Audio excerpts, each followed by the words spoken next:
स्वागत है दोस्तों आज की इस नई वीडियो में। ये वीडियो मैं पूरी तरीके से छंद पे बना रहा हूँ। एक प्रकार से इसको ट्रिक ही समझ लीजिए कि कुछ ऐसे लड़के होते हैं जो एग्ज़ाम देते हैं, छंद लिखते हैं, लेकिन उन्हें पूरे नंबर नहीं मिल पाते हैं क्योंकि वो कुछ ऐसी गलतियाँ कर देते हैं ताकि उनको पूरा नंबर नहीं मिल पाता है। ठीक है, मैं आपको इस वीडियो में छंद की पूरी निचोड़ बताऊंगा ताकि आपका जो एग्ज़ाम है ना, चाहे 9, 10, 11, 12 या कोई भी एग्ज़ाम दे रहे हो उसकी पूरी नंबर आपको मिल जाए। आप इसको छंद की ट्रिक समझ लीजिए या छंद के बारे में समझ लीजिए, दोनों बात मैं एक ही कहूँगा। ठीक है, तो देखिए कि छंद का कार्य क्या होता है, छंद होता क्या है, पहले ये समझिए। छंद का सीधे सीधे कार्य होता है काव्य को पहचानना। कोई भी काव्य हो, दोहा, रोला, सोरठा, ये सब चीज़ों को पहचानना। तो ये छंद के कुछ अंग हैं जिनके कारण हम काव्यों को पहचानते हैं, जैसे चरण, मात्रा, वर्ण, यति, गति, तुक, गढ़। अब जैसे शरीर के अंग होते हैं हाथ, पैर, कान, नाक, मुंह, त्वचा, गर्दन, तो ये सब कार्य क्या करते हैं, हमारे दैनिक जीवन में प्रयोग किए जाते हैं ये सब कार्य। उसी तरह ये छंद के अंग हैं जो किसी भी काव्य को पहचानने के लिए प्रयोग किए जाते हैं। तो छंद के अंग में कुछ ऐसे ऐसे अंग होते हैं जो आपको ये जानना पड़ेंगे, तभी आप किसी काव्य को अच्छी तरीके से पहचान पाएंगे। तो मैं आपको एक एक अंग को बता रहा हूँ, आप इसको ध्यान से बस समझिएगा कि ये कैसे अंग होते हैं। जैसे देखिए चरण क्या होते हैं, तो कोई भी काव्य आप देखते होंगे ना, तो उसमें कामा लगे होते हैं ऐसे ऐसे बीच में कहीं पे। तो जहाँ भी कामा आ गया उससे पहले वो एक चरण कहलाता है। तो ये कितने चरण हो गए, एक चरण। कामा और खड़ी पाई के बीच में फिर एक चरण, तो ये एक चरण, दो चरण। फिर यहाँ पे भी गए, कामा लगा, तो ये कौन सा चरण हो गया, तो ये तीसरा चरण हो गया।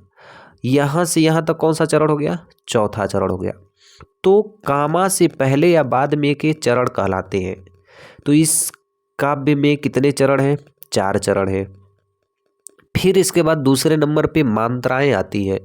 मात्राएं जैसे हो गई अ, आ, ई, छोटी मात्राएं सब हो गई ना, तो इसे हम मात्रा कहते हैं। जैसे देखिए रहीमन, तो ह में छोटी ई आया है, तो छोटी ई क्या है, मात्रा है।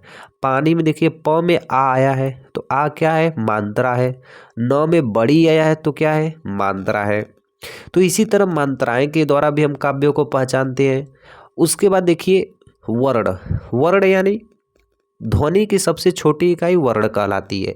यानी र हो गया, ह हो गया, म हो गया, न हो गया, जितनी भी छोटी छोटी मात्राएं हैं सब क्या कहलाती हैं, वर्ण कहलाती हैं। ठीक है, इसके बाद है यति। यति को हम हिंदी में कहते हैं विराम। ठीक है, यति को हम क्या कहते हैं, विराम। तो ये जो विराम लगा है बीच बीच में ना, इसको हम यति कहते हैं। ठीक, गति यानी हम काव्य को किस गति से पढ़ रहे हैं उसे गति कहते हैं। अब इसी काव्य को हम तेजी से पढ़ेंगे, रईमन पानी राखिए, बिन पानी सब सून, पानी गए नौ भरे मोती मानुष चून। तो इसकी गति क्या है, तेज है। और इसको मैं आसान से पढ़ूंगा, रहीमन पानी राखिए, बिन पानी सब सून, अब पानी गए नौ भरे मोती मानुष चून। तो इसकी गति क्या है, धीरे है। तो काव्य को गति के अनुसार भी पढ़ा जाता है। फिर अगला देखिए तुक क्या होते हैं। जो ये लास्ट में खड़ी पाई लगे होते हैं ना, एक जगह एक खड़ी पाई तो फिर एक खड़ी पाई, तो चरण के खत्म होने के बाद ये जो तुक लगते हैं ना, इसे हम कहते हैं तुक। तुक ये कहलाते हैं। जैसे देखिए सून, यहाँ पे चून मिल रहा है ना, सून और चून, तो ये दोनों चीज क्या कहलाते हैं, तुक कहलाते हैं। अब इसके बाद हम पढ़ेंगे गढ़। इस गढ़ को जानने से पहले हमें मात्राओं के बारे में जानना होगा कि ये मात्राएं क्या होती है और इसका उपयोग कैसे छंद में किया जाता है। तो एक चीज जानिए कि मात्राएं 2 प्रकार की होती है। पहले है लघु मात्रा और है दीर्घ मात्रा। ठीक है, जो लघु मात्राएं होती है उसे हम 2 बार गिनते हैं। जितनी भी छोटी मात्राएं होती हैं जैसे अ, ई, उ, ये सब लघु मात्राएं के अंतर्गत आती है। और दीर्घ मात्राएं के अंतर्गत आ, बड़ी ई, बड़ा उ, ए, ऐ, ओ, औ, ये सब अंग, अह, ये सब जो चीज़ होती है ये दीर्घ में आती है। ठीक है, इसका मैं उपयोग आपको जब काव्य में करूँगा तो ये मैं आपको अच्छी तरीके से समझाऊंगा। सबसे अच्छी चीज़ मैं आपको बताऊंगा वो है मात्रिक छंद। वह छंद जिसे मात्राओं के द्वारा प्रदर्शित किया जाता है उसे मात्रिक छंद कहते हैं। और छंद में सबसे ज़्यादा इम्पोर्टेंट यही मात्रिक छंद है। तो मैं यही छंद आपको बताने जा रहा हूँ, क्योंकि ये छंद ही सबसे ज़्यादा आपके सिलेबस और सबसे ज़्यादा एग्जाम में आते हैं। चौपाई, रोला, गीतिका, हरि गीतिका, दोहा, सोरठा, बरबय, कुंडलियाँ, ये सब मात्रिक छंद के अंतर्गत आते हैं। ठीक है, तो अब मैं बताऊंगा मात्रिक छंद की परिभाषा। वे छंद जिसे मात्राओं द्वारा प्रदर्शित किया जाता है उसे मात्रिक छंद कहते हैं। तो इसमें 3 प्रकार होते हैं। पहला सममात्रिक, दूसरा अर्ध सममात्रिक, तीसरा विषम मात्रिक। जिसमें सम संख्याएं होती हैं उसे सममात्रिक, जिसमें विषम संख्याएं होती हैं उसे अर्ध सममात्रिक, और विषम में तो विषम होंगी। अब देखिए ये सब क्या होते हैं और इसका उपयोग कैसे किया जाता है। ठीक है, देखिए चौपाई में 16 मात्राएं होती हैं, रोला में 24 मात्राएं होती हैं, गीतिका में 26 मात्राएं होती हैं, हरि गीतिका में 28 मात्राएं होती हैं। इसके परिभाषा को कैसे लिखेंगे? देखिए एग्जाम हो चाहे कहीं भी हो मेरे दोस्त, परिभाषा यही लिखिएगा।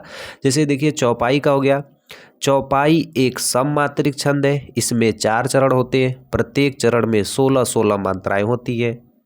ठीक है, जैसे अब रोला को लिखना होगा तो रोला को लिखेंगे, रोला एक सममात्रिक छंद है, इसमें 4 चरण होते हैं, प्रत्येक चरण में 24-24 मात्राएं होती है। उसी तरह गीतिका, हरि गीतिका को लिख दीजिएगा। अभी मैं आपको दोहा बता रहा हूँ। ठीक है, दोहा को कैसे लिखेंगे? दोहा एक अर्ध सममात्रिक छंद है, इसमें 4 चरण, सब में 4 चरण होते हैं। दोहा एक अर्ध सममात्रिक छंद है, इसमें 4 चरण होते हैं। पहले और तीसरे चरण में 13-13 मात्राएं, दूसरे और चौथे चरण में 11-11 मात्राएं होती है, दोहा कहते हैं। ऐसे हम परिभाषा को लिख सकते हैं। अब सोरठा का परिभाषा किताब में देखेंगे तो यही दिया होगा, दोहे का उल्टा रूप सोरठा कहलाता है। देखिए हाई सीधा है, ये क्या है? उल्टा है। मैं आपको सारे परिभाषा लिख के दे दूंगा, अभी इसी वीडियो में दूंगा, मैं आपको बस समझा रहा हूँ। ठीक है, कि दोहे का उल्टा रूप सोरठा कहलाता है। हाय देखिए सीधा, इसी का ठीक क्या है? ये उल्टा। दोहे का उल्टा रूप सोरठा कहलाता है। यह एक अर्ध सममात्रिक छंद है और इसमें भी 4 चरण होती हैं। हो गया सोरठा। एग्जाम्पल आपके सामने है। और मात्राओं के द्वारा कैसे प्रदर्शित किया जाता है मैं आपको एक ही बार में बता रहा हूँ। ठीक है, जैसे देखिए रहीमन, अब इसको हमको लिखना है और इसको मात्राओं के द्वारा प्राप्त करना है कि ये कौन सा छंद है। तो देखिए ये काली कलम ले लेता हूँ यहाँ से। अब यहाँ पे क्या है? रहीमन, तो इसको लिखना प्रारंभ कर देते हैं। तो र अकेले इसलिए एक शब्द का प्रयोग होगा, ह में छोटी ई है इसलिए एक शब्द का प्रयोग होगा, और म में लघु और न में भी क्या होगा? लघु। पानी में बड़ी मात्रा इसलिए गुरु का प्रयोग करेंगे, इसमें भी बड़ी मात्रा है इसलिए गुरु का प्रयोग करेंगे। र में देखिए बड़ी मात्रा है, ख में छोटी मात्रा है इसलिए एक, और ए देखिए ए आता है तो यहाँ पे दीर्घ का प्रयोग करते हैं। ठीक है, हम आपको ऊपर ही बताए थे कि लघु में क्या होता है? अ होता है, ई होता है, उ होता है, और गुरु में क्या होता है कि सभी बड़ी मात्राएं होती हैं। आ हो गया, बड़ी ई हो गया, बड़ा उ हो गया, ए, ऐ, ओ, औ, ये सब आती है। उसी तरह बिन में छोटी मात्रा इसलिए एक, यहाँ भी एक, पानी में गुरु और यहाँ भी गुरु का प्रयोग होगा, सब यानी एक एक। शून्य में देखिए बड़ा उ है इसलिए 2 मात्रा, न में 1 मात्रा। अब इसको हम जोड़ेंगे, इसको भी हल करके एक ही बार जोड़ देता हूँ। ठीक है, पानी में क्या होगा? 2, और इसमें भी कितना होगा? 2। अब गए में देखिए 1, ए यहाँ पे है इसलिए गुरु का प्रयोग, इसलिए न में 1 मात्रा, यहाँ पे बड़ा हुआ है इसलिए 2 मात्रा, ब में 1 मात्रा, इसमें 2 मात्राएं हैं इसलिए ये। मोती में भी दोनों बड़ी मात्राएं हैं। मानुष देखिए छोटा हुआ है इसलिए 1 का प्रयोग होगा, स में भी 1 का, च में बड़ा हुआ है इसलिए 2 का प्रयोग, और न में 1 का प्रयोग। अब हम इसे गिनना प्रारंभ कर देते हैं। ठीक है, 1 2 3 4 5 6 7 8 9 10 11 12 13। तो यह टोटल कितनी मात्राएं हैं? 13 मात्राएं हैं। ठीक है, 1 2 3 4 5 6 7 8 9 10 11। अब यह टोटल कितनी मात्राएं हैं? 11 मात्राएं हैं। इसको भी काउंट कर लेते हैं। 2 2 4 1 5 2 7 1 8 9 10 11 12 13। यह भी कितनी मात्राएं हैं? 13 मात्रा। और यह कितनी है? 2 2 4 3 6 7 8 9 10 11। अब आप एक चीज़ समझिएगा कि यह किसकी परिभाषा हो सकती है। मुझे तो लग रहा है दोहा, आप भी बोलोगे दोहा। मैं दोहा में बताया हूँ कि दोहा एक अर्ध सममात्रिक छंद है। इसके पहले और तीसरे चरण में 13-13 मात्राएं, दूसरे और चौथे चरण में 11-11 मात्राएं होती है। इसे क्या कहते हैं? दोहा कहते हैं। इसे क्या कहते हैं? दोहा। सिंपल है एकदम। तो मात्राओं के द्वारा जो छंद को निकालते हैं उसे हम मात्रिक छंद कहते हैं। तो एग्जाम में आपको दोहे की परिभाषा लिखना है, दोहे का उदाहरण लिखना है और दोहे का ऐसा बना देना है, तो आपको पूरे के पूरे नंबर मिल जाएंगे। तो मैं आपको हर एक चीज़ की परिभाषा और उदाहरण, सबसे आसान उदाहरण आपको सामने दूंगा, कुछ प्रैक्टिस भी कराऊंगा, जिससे आपको बहुत ही आसान लगने लगेगा। चलिए पहले नंबर की शुरुआत करते हैं। चौपाई। चौपाई एक सममात्रिक छंद है। इसके प्रत्येक चरण में 16-16 मात्राएं होती हैं। देखिए पहले नंबर पे है चौपाई, यानी चौपाई एक सममात्रिक छंद है। इसमें 4 चरण होते हैं, प्रत्येक चरण में 16-16 मात्राएं होती हैं। अब हम इसे लिखना प्रारंभ करते हैं। जैसे देखिए ये सब छोटी मात्राएं हैं, ये भी छोटी मात्राएं, लेकिन म में आ जुड़ा इसलिए बड़ी मात्राएं हैं। और ये ज्ञान में क्या हो जाएगा? ये गुण में छोटा हुआ है और सागर में बड़ा है। अब देखिए मैं इसको क्या किया हूँ, पूरा लिख दिया हूँ। अब इसके बाद देखिए जय कपीस तिहुलोक उजागर, तो इसमें भी ऐसे हो गया। कपीस प में बड़ी की मात्रा इसलिए ये होगा, त में छोटी की मात्रा इसलिए एक, छोटू वो है इसलिए एक, ओ आ गया तो बड़ी मात्रा एक, उजागर। ठीक है। राम द में बड़ा हुआ है इसलिए दूत, छ त पे हुए इसलिए एक एक एक, बल धामा में दोनों बड़ी मात्रा है इसलिए आ लग जाएंगे। अंजनी पुत्र पवन सुत नामा, अंजनी पुत्र, पुत्र में एक और त्र में भी एक ही होगा। और पवन सु में बड़ा हुआ है छोटा हुआ है इसलिए एक, त में भी एक और नामा में भी क्या होगा? 2 होंगे। अंजनी में देखिए 2 होगा, अ में देखिए 9 जुड़ा है इसलिए यहाँ पे क्या होगा? 2 होगा। और ये पुत्र त में देखिए जो 2 शब्द है त प्लस र, तब जाके त्र बनता है, तो यहाँ भी हम 2 चीज़ का प्रयोग करेंगे। ठीक है। चौपाई आप लोग पढ़े ही होंगे ना, चौपाई पढ़ते हैं ना। जय हनुमान ज्ञान गुर सागर, जय कपीस तिहुलोक उजागर, रामदूत अतुलित बलधामा, अंजनी पुत्र पवन सुत नामा। तो ये चौपाई के अंतर्गत आते हैं। ठीक है। अब इसको हम जोड़ेंगे तो खुद पता चल जाएगा कि 16-16 मात्राएं आते हैं कि नहीं आते हैं। 1 2 3 4 5 6 7 8 9 10 11 12 13 14 15 16, कितनी मात्राएं आ गई? 16 मात्राएं। सेम ये एग्जाम में लिख देना है। और इसका भी लिख देते हैं।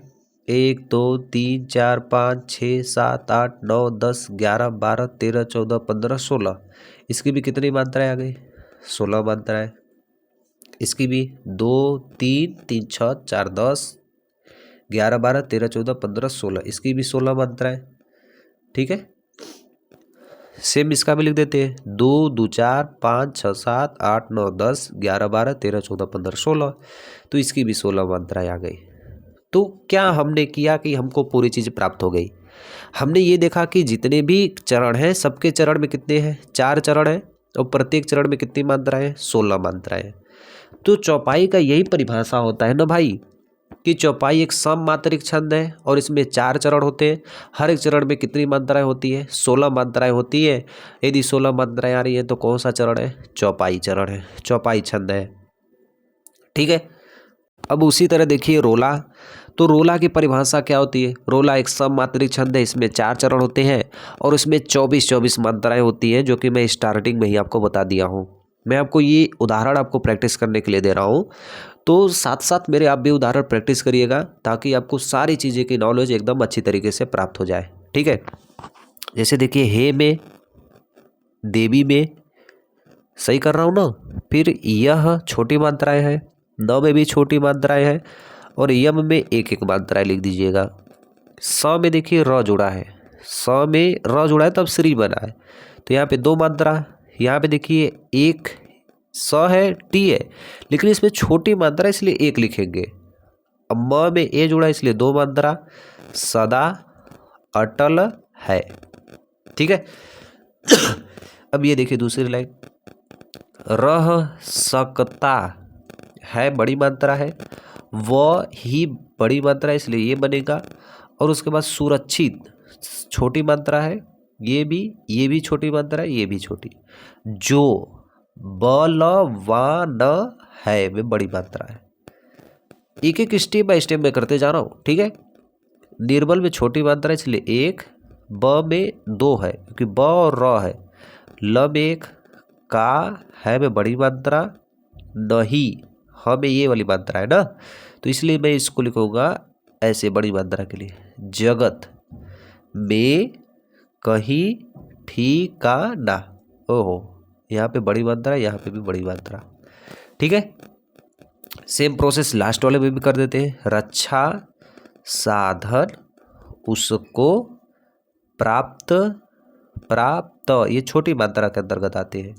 हो चाहे नाना, ठीक है। अब हमारे पास आ गए, अब हम काउंट कर देते हैं कि किसके पास कितना है। जैसे देखिए 2 2 4 3 6 7 8 9 10 11 12 13 14 15 16 17 18 19 20 21 22 23 24। तो पहले में कितनी मात्रा आ गई? 24। दूसरे को भी जोड़ेंगे तो 24, तीसरे को भी जोड़ेंगे तो 24, चौथे को जोड़े 24। आप लोग के दिमाग में सिर्फ यही आ रहा होगा कि भाई इतने बड़े बड़े उदाहरण कैसे हो गए। तो एक चीज़ समझिए कि इसमें जो चरण होते हैं ना वो 4 चरण होते हैं और हर एक चरण में 24 मात्राएं लानी होती है। तो 24 मात्राएं के लिए जो हमारे उदाहरण भी होंगे वो 24 मात्राएं के अनुसार ही बड़े होते हैं। तो मैं ऐसा आपको सामने उदाहरण ये दिया हूँ ना कि सबसे आसान तरीके से ये याद हो जाते हैं, ठीक है। तो आपकी स्क्रीन पे मैं गीतिका और हरी गीतिका के दोनों उदाहरण आपको होमवर्क में दे रहा हूँ। इसको करके कमेंट में डाल देना कि भैया हो गया, ठीक है। मैं आपको बताऊंगा इस नेक्स्ट अर्धसमात्रिक में चलते हैं और उसमें मैं आपको बताऊंगा दोहा। अब एक बार फिर से अपने टॉपिक पे आ गए। जिसे चौपाई, रोला, गीतिका, हरी गीतिका को आपने कर लिया। अब दोहा, सोरठा और बरबे को हम अच्छी तरीके से हल करेंगे, ठीक है। दोहा, सोरठा और बरबे। तो मैं फर्स्ट नंबर पे दोहा बताता हूँ। दोहा की तो परिभाषा यहाँ पे तो पहले से ही हल कर चुका हूँ ना, तो दोहा की परिभाषा लिख दीजिएगा। परिभाषा मैं आपको दिखा दे रहा हूँ, यही परिभाषा आप लिखिएगा, ठीक है। कि दोहा एक अर्धसमात्रिक छंद है। इसके 4 चरण होते हैं। पहले और तीसरे चरण में 13-13 मात्राएं, दूसरे और चौथे चरण में 11-11 मात्राएं होती है। सेम वही है जो मैं स्टार्टिंग में आपको बताया हूँ। इसको मैं होमवर्क में भी इसको दे रहा हूँ, कर लीजिएगा, ठीक है। कोई कंजूसी नहीं, इसको करके कमेंट में बता दीजिएगा कि आ गया या हो गया, ठीक है। सोरठा मैं बताने जा रहा हूँ। देखिए सोरठा इसके बाद है। अब देखिए ये जो आपके सामने है ये सोरठा का परिभाषा है। तो लिखेंगे आप कि दोहे का उल्टा रूप सोरठा कहलाता है। यह एक अर्धसमात्रिक छंद है। इसमें 4 चरण होते हैं। पहले और तीसरे चरण में 11-11, दूसरे और चौथे में 13-13 मात्राएं होती है, ठीक है। तो मैं इसको करना प्रारंभ कर दे रहा हूँ। जैसे देखिए यहाँ पे 1 1 1, तीनों में 1-1 मात्राएं आएंगी। और यहाँ पे देखिए 1 मंगल, म में न है इसलिए यहाँ पे 2 मात्रा होंगी, ठीक है। ग ल, अब बैन में क्या है? 2 मात्रा और 1 मात्रा। अब इसको काउंट करेंगे तो 1 2 3 4 5 6 7 8 9 10 11, यानी इसमें कितनी मात्राएं आ गई? 11। इसमें देखिए मन प्रमोद, प्रमोद, तन पुलक भर। काउंट करते हैं। इसको पहले बना लेता हूँ। शरद, रूह, नैन, तुलसी, भरे, स्नेह, जल। अब काउंट कर लेता हूँ, ठीक है। 1 2 3 4 5 6 7 8 9 10 11 12 13। तो इसमें कितनी आ गई? 13 आ गई। इसको 3 4 5 6 7 8 9 10 11, यहाँ पे 11 आ गई। 1 2 3 4 5 6 7 8 9 10 11 12 13, यहाँ पे 13 आ गई। तो 11 13 11 13। सोरठा में क्या होता है? पहले और तीसरे चरण में 11-11 मात्राएं, दूसरे और चौथे चरण में 13-13 मात्राएं। इसे हम क्या कहते हैं? सोरठा। क्या कहते हैं इसे हम? सोरठा। तो ये सब एग्जाम्पल्स इतने आसान है ना कि आप इसको कहीं भी लिख सकते हैं और आसान से भी याद कर सकते हैं। और मेरे दोस्त इसको बहुत बढ़िया से आपको बताया हूँ, तो कोई गद्दारी कोई कंजूसी नहीं, इसको बस अच्छे तरीके से याद कर लेना। और मैं इसके बाद जो है एक बचा हुआ है बरबे, ठीक है। बरबे का भी आपके सामने स्क्रीन पे मैं दिखा रहा हूँ। सेम यही चीज़ प्रैक्टिस कर लेना। और उसके बाद जो कुंडलियाँ हैं, इसके बाद कुंडलियों में देखिए क्या होता है, देखिए तो कुंडलियाँ की ये परिभाषा है। कुंडलियाँ एक विषम मात्रिक छंद है, इसमें 6 चरण होते हैं और प्रत्येक चरण में 24-24 मात्राएं होती है। जो कुंडलियाँ के चरण होते हैं ना, ये 6 चरण होते हैं। आपको मैं यहाँ पे दिखा रहा हूँ ना, ठीक है। बनाएंगे इसको तो खुद आपको भी समझ में आ जाएगा, कंजूसी कुछ नहीं, पूरा इसको उतारिए और इसको पूरा बनाए, ठीक है। बनाने के बाद ही आप लोग को प्रैक्टिस होगा, तभी आप समझ पाएंगे कि कितने कितने मात्राएं होती हैं, ठीक है। तो ये भी होमवर्क में लीजिए और अभी इसको करिए, उसके बाद कमेंट ही करिएगा कि नहीं हुआ है, ठीक। और ऐसे में और एक शानदार वीडियो के साथ आऊँगा। मेरे चैनल को सब्सक्राइब कर देना और मेरे लिए सिर्फ एक फ्रेंड को शेयर कर देना, ठीक है। सपोर्ट कर देना मेरे दोस्त। मिलते हैं नेक्स्ट वीडियो में, तब तक के लिए जय हिंद आपको।